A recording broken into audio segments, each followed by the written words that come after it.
Thank you very much, Madam Speaker. I thank the gentleman for yielding. I thank him for his great leadership as the chairman of the Intelligence Committee.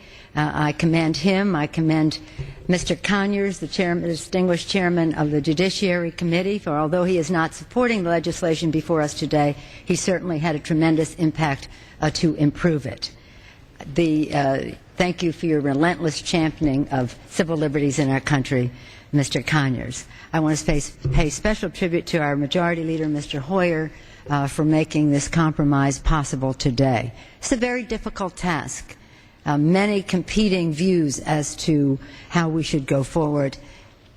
Mr. Hoyer handled it all with great intellect and great respect for all of those views. Thank you, Mr. Hoyer. I also want to acknowledge Mr. Smith and Mr. Hoekstra and Minority Whip Mr. Blunt for their leadership in giving us this opportunity today. We've heard it over and over again, our colleagues say, this bill is not perfect, this isn't the bill I would write, I prefer this bill, I prefer that bill. Well, I prefer the House bill that passed and was sent to the Senate. It isn't an option for us. I totally reject the Senate bill, which is an option, and that is the comparison that we have to make, the contrast that we have to make today. But in doing so, I think we all understand the important responsibility that we have in this Congress focused on this debate today. I always take the debate back to our responsibility when we take the oath of office. We take an oath of office to protect and defend the Constitution from all enemies, foreign and domestic. In that preamble to that Constitution, we must provide for the common defense. Essential to honoring that commitment to protect the American people is to have the intelligence, the operational intelligence that will help us do that. When I was first went on the Intelligence Committee, our focus was on force protection. Our troops in the field depend on timely and reliable intelligence to make the decisions necessary to keep them safe and to do their job. Force protection, force protection, force protection. It is still a primary responsibility of our intelligence. In addition to that, we have the war on terrorism, the fight against terrorism, wherever it may exist. Good intelligence is necessary for us to know the plans of the terrorist and to defeat those plans. So we can't go without a bill. That's just simply not an option. But to have a bill, we must have a bill that does not violate the Constitution of the United States. And this bill does not.